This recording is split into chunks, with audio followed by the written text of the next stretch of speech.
I would request that we now move on to the next session, and I would request Dr. Sumitra to stay with us because the next session it is coming from her live from Malaysia, and we will get to know what Dr. Sumitra and what the Malaysian economy is doing when it comes to education, learning from Malaysia, realizing education for all in the digital age. So, this is a 20-minute presentation brought to you by Dr. Sumitra from the Malaysian Digital Economy Corporation. And over to you, Dr. Sumitra Nair. Thank you, Fad. I'm going to share my slide now. Just give me a minute.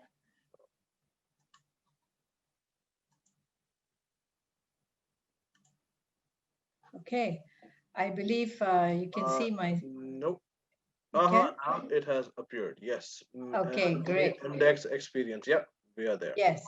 So yeah, so I'll just take the next hopefully 20 minutes to just share with you a little bit of experience from my organization. Let me first introduce who my organization is. Yeah. So MDEC stands for the Malaysia Digital Economy Corporation, and in Malaysia we are tasked to help drive the country to become a digital economy. And what that means is where digital tech sectors and businesses have, a predominant contribution or a large contribution to the country's GDP. And so that's our role. And in delivering on this role, we have three areas of priorities. Because we believe that in order to have a thriving digital economy, we need to have these three ingredients. Number one, we need to have digitally skilled people, or in our case, digitally skilled Malaysians. And this is to make sure that, as we spoke in the last panel, to make sure that people here, and even the last panel we spoke about this, regardless of what job you have and regardless of who you are in this new normal, you need to be digitally savvy, right? To have the right amount of literacy, to be able to go about not just your work but your life. Yeah, things like carrying out financial transactions online, or even just dealing with day-to-day activities online, yeah, including, of course, learning, and other activities. The second ingredient is digitally powered businesses, and this means having companies that embrace and adopt digital technologies to improve their productivity. Oh, I'm so sorry. There's some construction that's going on in my neighbor's house. Sorry, we are working from home. And so the second area is digitally powered businesses. And so, as I mentioned, it's important for companies to embrace technology to improve their productivity, but it's also just as important to have companies, our local companies, that are producing cutting edge technology and innovations, yeah, because that creates value for the digital economy. And the third is to have to continue to be an attractive destination to attract digital tech investments into the country. So these three key areas are what my organization focuses on. My work is predominantly in the first pillar, which is looking at making sure that Malaysians are digitally skilled. And so before I go into what we're doing, perhaps I can set a context of how we are seeing the new norm moving forward, and how the current pandemic has been affecting the Malaysian people, and I mean, of course, globally even, right? And so, according to the ILO, 300 million jobs have been impacted globally. Yeah, in Malaysia, on average, about 10,000 people have lost their jobs since the start of the pandemic. 10,000 monthly. Yeah, people have been losing their jobs, either losing their jobs or having reduced hours of working or reduced wages. The second thing is, unfortunately, it has been the vulnerable groups that have been the hardest hit. Those with manual jobs and so on, they have been the most hardest hit. And this is the same in Malaysia too. Yeah. So we have, for example, youth who are graduating, And given the uncertain job market, it could be tricky for them to get a job and challenging to get a job. Women, yeah, especially in women who are carrying out, low skilled work, they are the most vulnerable, right? But the silver lining to all this, of course, from a digital economy point of view, is that jobs are going digital, and they're going digital very, very fast. And this is something that I borrowed from Microsoft. Yeah, it's published online, and they call it the Great Lockdown. And then this is a situation which many of us are facing in many countries, either a lockdown or some form of restricted movement. And this lockdown, so to speak, is expected to accelerate digitization, where we're going to be seeing, a rapid increase in the digital jobs. Yeah, be it in the area of cybersecurity, cloud, software, yeah, just across the spectrum. And Microsoft estimates there'll be close to 150 million new jobs in the next 5 years. So obviously, while the pandemic is causing a lot of challenges, this then could become one of the ways in which we address the challenges brought about by the pandemic, especially to the job market. And so and I guess the question then is, how do we then equip people for this new norm and for this future, which is going to be highly digitalized? And so, I would, I sort of look at it this way. I think a lot has been said, various kinds of skills. And even if you were to read the recent Future of Jobs report issued by the WEF, there are tons and tons of skills, but I've kind of grouped them into these three. I think at the most hygiene, sort of the hygiene skills, or as I called it in my last panel, the digital life skills, those would be the most hygiene, right? And here I've called it technical skills. And again, there is a range, right?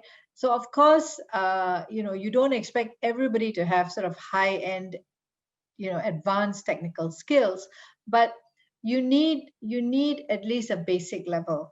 So for example, if in the past there was a person that they used to have a clerical job, today they have to do that online remotely from home. How do they use even remote working tools? Yeah, so that's basic digital skills. And then, on the more higher end of things, if somebody was an engineer before, now how do they harness the power of digital or data to do their job better as an engineer? Yeah, so that's technical skills. The second group, of course, is more the social and emotional skills, because the technical skills alone is not enough. And we know that over time this can also be taken over by AI, yeah, and by automation. So it's important, therefore, to be able to couple these technical skills with social and emotional skills like adaptability, empathy, leadership, and so on. And the third area is in higher cognitive skills. And this is where, critical thinking, decision making, things that we spoke about even in some of the earlier panels. Yeah. So I would say these are the three areas that are important for the emerging workforce, and for those who are already in the workforce to have, in order to leverage on this evolving job market. And so what have we done in Malaysia? So in Malaysia, and this is more from the organization that I work for, which is MDEC. We've tried to take a more holistic view on this, to look at this across the talent life cycle. And so we've got several initiatives that we run in each of this to address each of these target segments. Yeah. So for example, for school students, we're working with the Ministry of Education to nurture the future tech talent pipeline. With tertiary students, we are working with the Ministry of Higher Education to strengthen their graduate employment, especially in the areas of tech. In the third group we address are the existing workforce, and here really the focus is on making sure that they continue to have career opportunities, or their careers continue to be relevant, yeah, or that they are able to pivot their skills and pivot their income channels, yeah, so that they can continue to make a livelihood as these technologies begin to enter the workplace. And last but not least are the latent talents, or the hidden talents. And these could be the informal sector, people who even work from home, or senior citizens, or people who live in the rural areas. How do we harness their potential for the digital economy, right? How do we equip them with digital skills that enable to make an economic contribution? And so allow me to just share a little bit from the school side of things. What we're doing is we're working with the Ministry of Education. So since 2017, the Ministry of Education in Malaysia has been progressively been integrating computational thinking as well as computer science into the national school curriculum. And so in MDEC, we have been supporting the ministry through, just helping teachers by developing teaching modules and putting in place continuous professional development programs that help the teachers to adapt and deliver these concepts and these skills effectively to school children.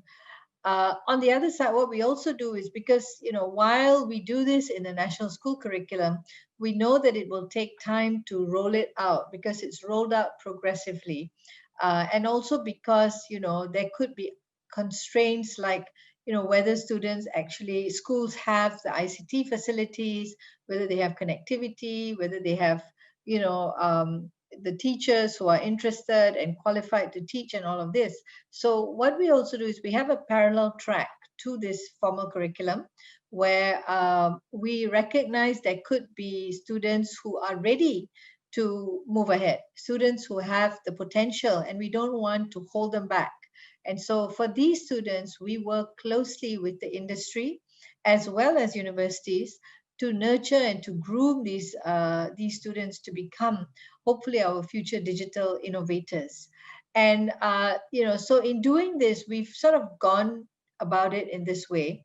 At the base, at the most basic level, all students in Malaysia will have exposure to computational thinking, coding, and computer science. That's at the most basic level.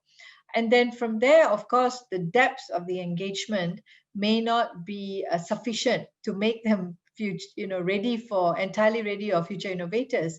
And so those students who are interested, they are then encouraged to take part in after-school activities via co-curricular clubs and so on. And then from there, we then identify the most talented students, and they are put through a grooming program, which we call the Digital Ninjas program. So, and how do we measure these students' level of digital competency? Is basically we've come up with a digital competency assessment tool, where we've looked at global assessment global standards and tools like ISTE, for example, or the Computer Science Teaching Association standards and so on. And we have adapted it and put it into a game-based tool where students play a game, and the back end of the game, the analytics tell us their level of competency in the areas with regards to technology proficiency, with regards to cognition, as well as with regards to digital citizenship. In terms of ethics and privacy and responsible use of digital tools and so on. So that's what we do in the schools, with the schools here in Malaysia. With the universities, we work with, at the moment, we work with 11 universities and 5 TVET colleges. And the logos that you see at the bottom of the slide, these are the institutions we work with here. And what we do is we bring in the industry collaboration part. So we bring industry to the table to advise these universities and provide inputs on, what kind of skills are needed, what kind of certifications the industry is looking for, as well as to help train the lecturers. Because obviously technology is something which evolves fast, very quickly, and the teachers need to be kept abreast. And so to do this, we work with industry, we get industry, some of the big tech as well, to come in and to train the teachers, train the lecturers, so that they then have the latest information and they then can incorporate and integrate that into their classroom teaching. And then last but not least, we also facilitate graduate employment. So again, we get the industry, we get the industry in to actually identify potential talents. We funnel some of the top talents that are emerging from these universities to these companies as well. And so over time, we've been able to increase the graduate employment in these universities with regards to digital tech related courses from 88% when we started this initiative 3 years ago to 95% at the moment. And it has impacted about 30,000 Malaysian students. So annually, about 7,000 to 8,000 students graduate. And we hope that we can extend this to more universities in time to come. But the real, I guess, the secret or the critical success factor is making sure that industry is tightly integrated into the higher education journey. And then this is a brand new initiative that we've announced where we've introduced, which is for the existing workforce, because with the pandemic, people need to continue to upskill and reskill, especially in acquiring digital skills. And so what we do here is obviously, there are tons of courses out there that are offered by many, but if you're a person on the street, you may not be able to know how to navigate to pick the right courses. There's so many out there. How do you know what is the right course that's going to open the door to your next job, or even keep you in the job that you are doing, but to do it better? And so we've actually set up a digital skills training directory, which serves as a guide to Malaysians who are working here as to, what are the courses if they wanted to become a cybersecurity specialist, for example. What is the courses they can take?